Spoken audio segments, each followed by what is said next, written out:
Marshall Rose, a prominent American real estate developer and philanthropist, passed away at the age of 88. Renowned for his transformative contributions to the urban landscape of New York City, Rose left an indelible mark on the city through his innovative developments and unwavering commitment to architectural excellence. His influence extended beyond real estate, shaping the cultural and philanthropic fabric of the city. Born into a family with a rich legacy in real estate, Rose inherited both a passion for development and a deep respect for the city. He was known for his meticulous attention to detail and his ability to blend modern architectural trends with the historic charm of New York. His projects often balanced functionality with aesthetics, setting new standards in urban development. One of his most celebrated achievements was his work with the Georgetown Company, a real estate firm where he served as chairman. Under his leadership, the company became synonymous with cutting-edge commercial and residential developments.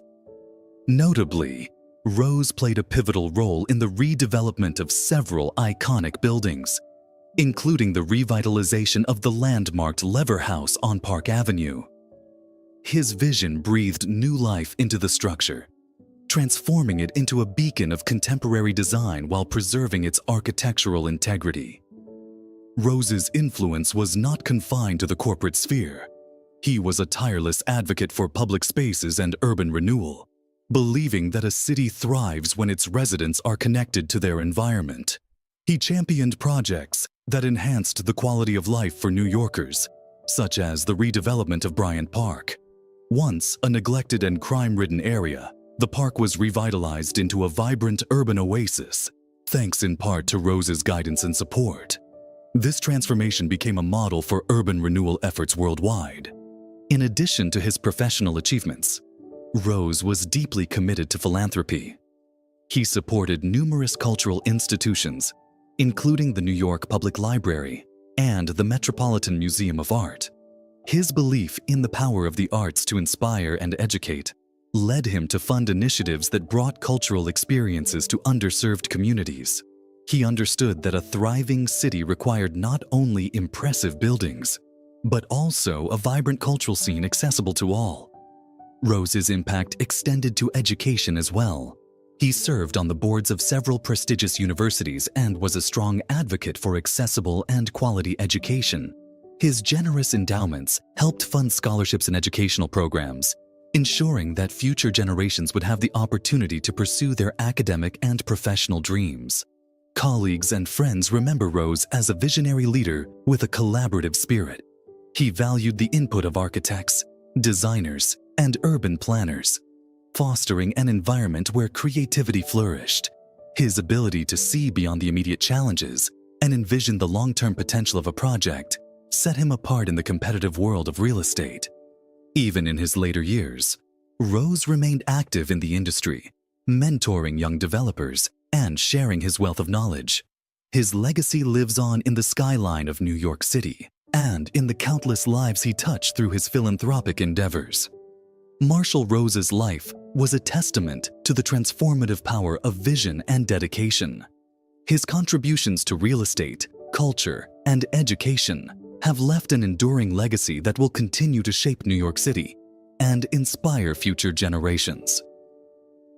Geneviève Page, a distinguished French actress celebrated for her elegance and versatility, passed away at the age of 97. Her career spanned over 5 decades, during which she became one of the most revered figures in French and international cinema. Page's captivating performances and timeless beauty left an indelible mark on the film industry. Born Geneviève Bonjean in Paris in 1927, she was drawn to the performing arts from a young age. Her refined upbringing and natural grace made her a perfect fit for the sophisticated roles that would define her career. Page studied at the prestigious Paris Conservatory, where she honed her craft before making her film debut in the late 1940s. Her breakout role came in 1954 with the film Royal Affairs in Versailles, where she portrayed Queen Marie Antoinette. Her performance was lauded for its regal poise and emotional depth, earning her widespread recognition.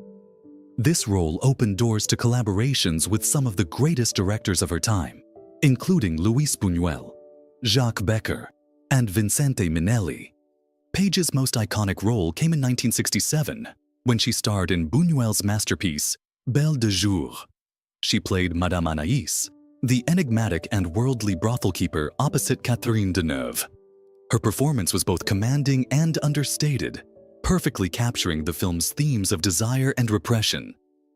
The film's success cemented her status as an international star and showcased her ability to bring complexity to any character she portrayed.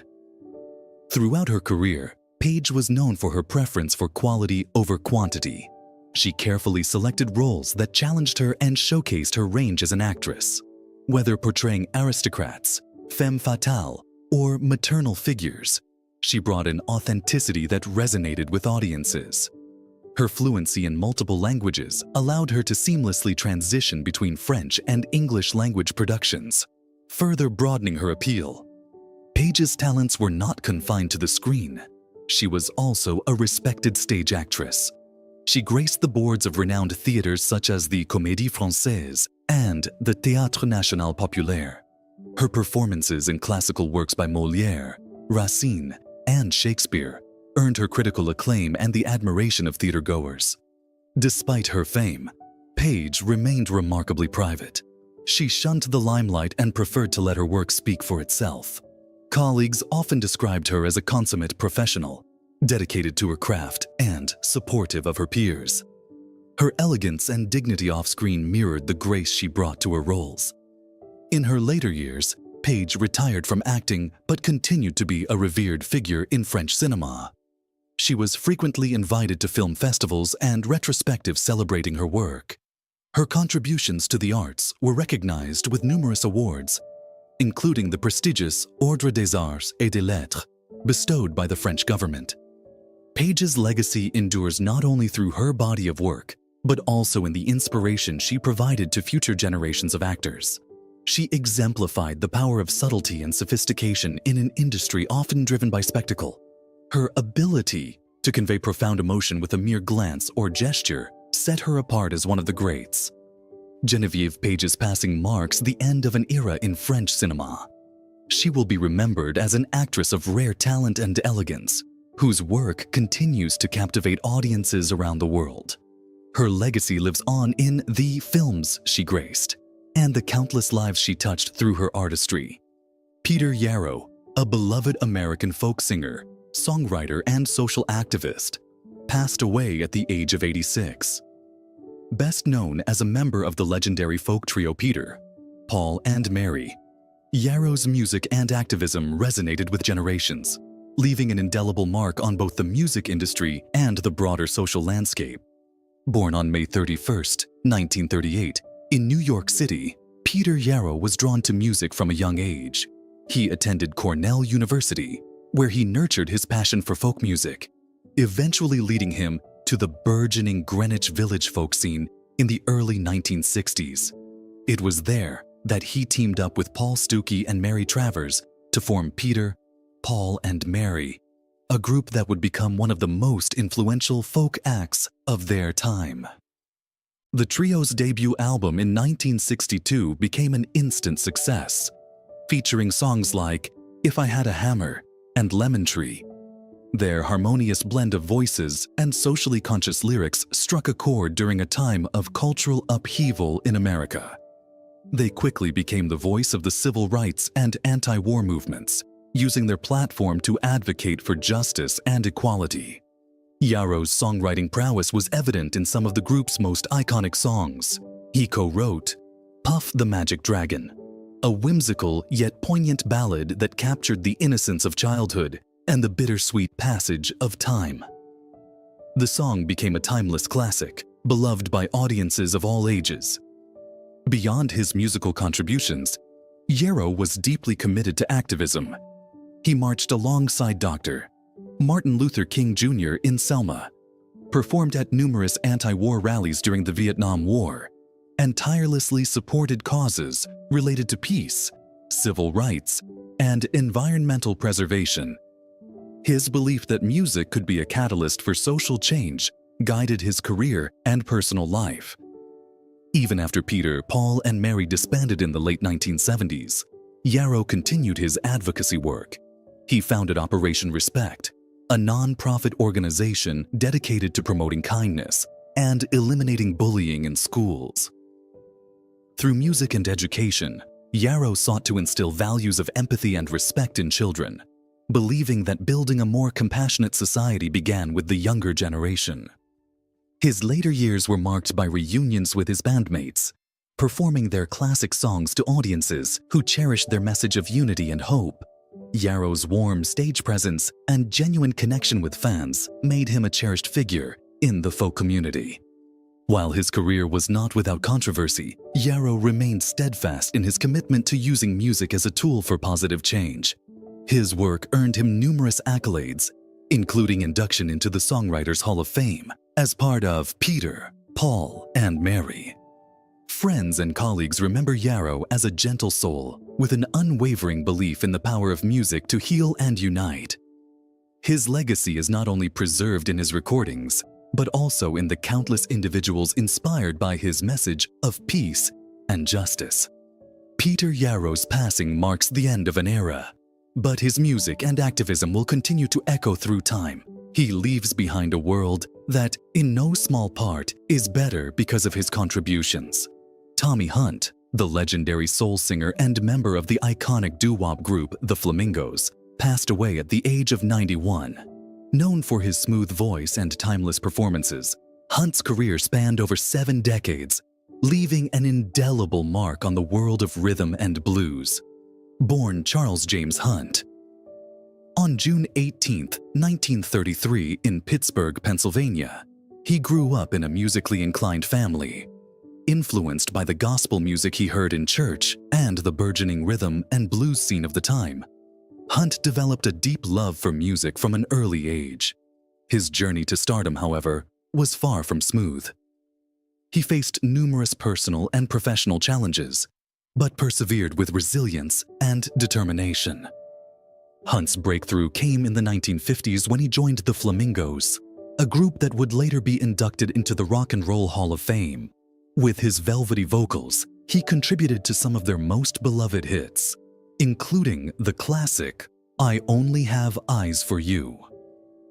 His voice, often described as both powerful and tender, became a defining element of the group's signature sound. The song remains a staple in the history of doo-wop and is celebrated as one of the most romantic ballads ever recorded. After his time with the Flamingos, Hunt embarked on a successful solo career.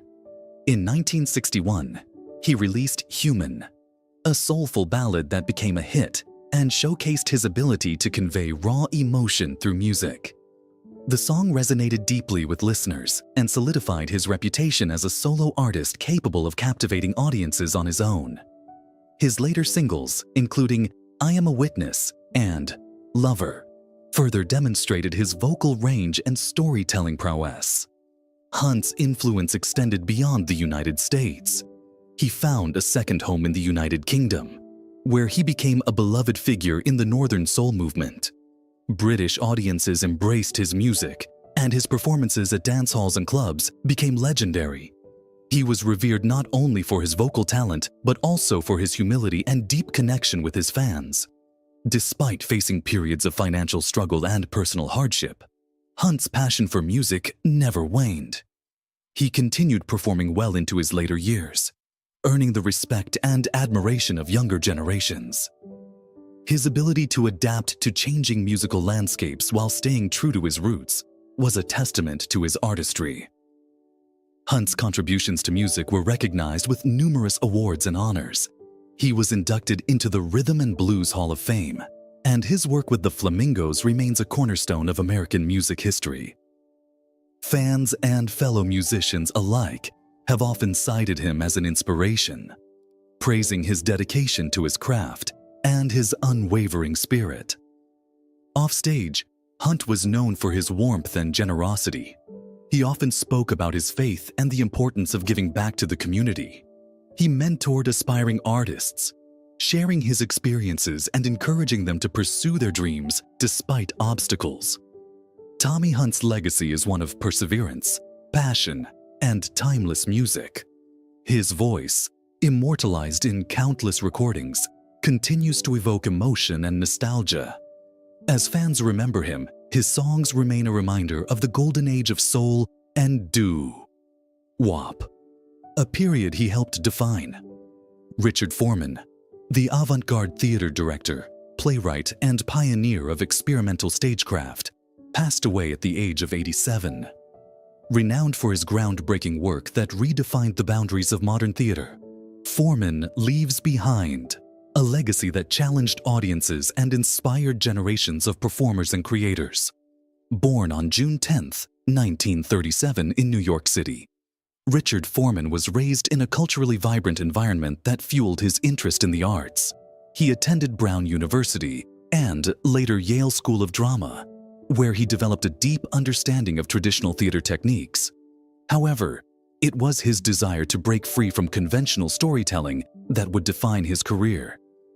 In 1968, Foreman founded the Ontological-Hysteric Theater, a company that became synonymous with experimental and avant-garde productions. His vision was to create total theater, an immersive experience that blended fragmented narratives, disjointed dialogue, and surreal visuals. Foreman's productions were known for their dense philosophical themes, exploring consciousness, perception, and the nature of reality. His early works, such as Angels of Swedenborg and Rhoda in Potato Land, challenged audiences with their abstract structure and unconventional pacing. Rather than offering clear plots, Foreman's plays often presented a series of images, sounds, and monologues designed to provoke thought and evoke emotion. His signature style, characterized by stark lighting, bold stage designs, and repetitive dialogue, became a hallmark of his work. Throughout his career, Foreman resisted commercial theater's pull, choosing instead to remain an independent voice in the arts. His work was deeply influenced by European avant-garde figures like Samuel Beckett and Bertolt Brecht, but he infused it with his unique American sensibility.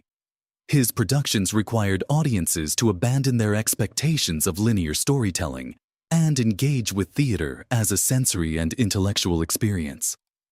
Foreman's contributions extended beyond his own productions. He was a mentor and inspiration to countless artists, including experimental theater companies like the Wooster Group and renowned directors such as Robert Wilson. His influence is evident in the work of playwrights and performers who continue to push the boundaries of stagecraft. Over the decades, Foreman received numerous accolades, including several Obie Awards for his innovative productions. In 2004, he was honored with the PEN Laura Pell's International Foundation for Theater Award for his masterful contribution to American theater.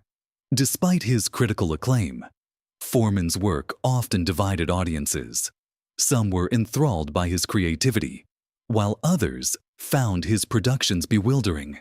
Yet, it was this polarizing nature that made his work so impactful. One of Foreman's most remarkable qualities was his refusal to compromise his artistic vision. Until his later years, he directed and designed every aspect of his productions, from set construction to sound design. His meticulous attention to detail ensured that each performance was a unique, immersive experience. Beyond the stage, Foreman was also a prolific writer, penning essays and theoretical texts on the nature of theater and performance. His writings remain essential reading for students of drama and experimental art, offering insight into his creative philosophy.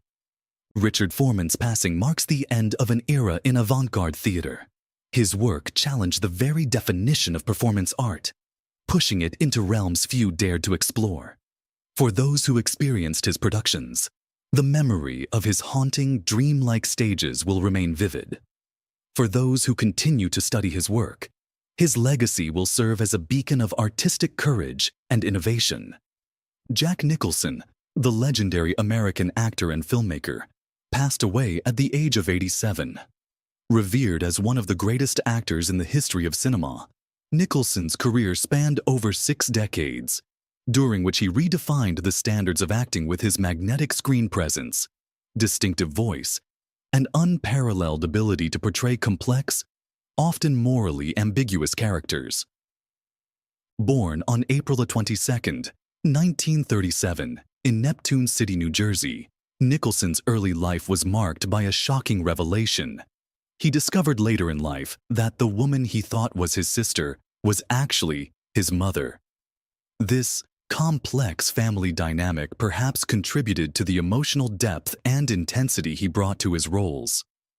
After moving to Los Angeles in the late 1950s, Nicholson began his career with small roles in low-budget films.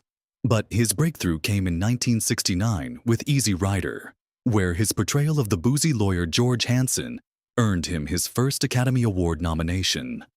From there, Nicholson's career skyrocketed. He became known for his versatility and his ability to seamlessly transition between drama, comedy, and psychological thrillers.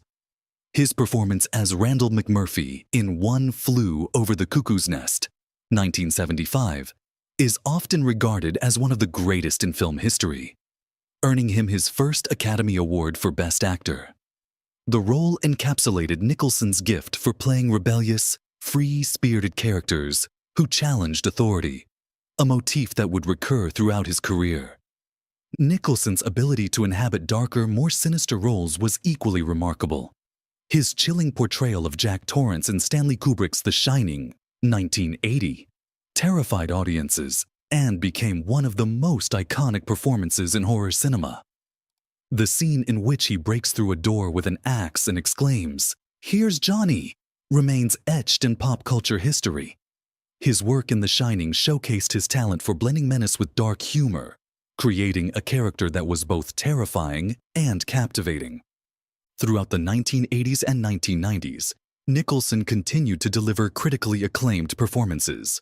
His roles in Terms of Endearment, 1983, Prizzi's Honor, 1985, and As Good as It Gets, 1997, for which he won his third Academy Award, demonstrated his range and cemented his status as a Hollywood titan.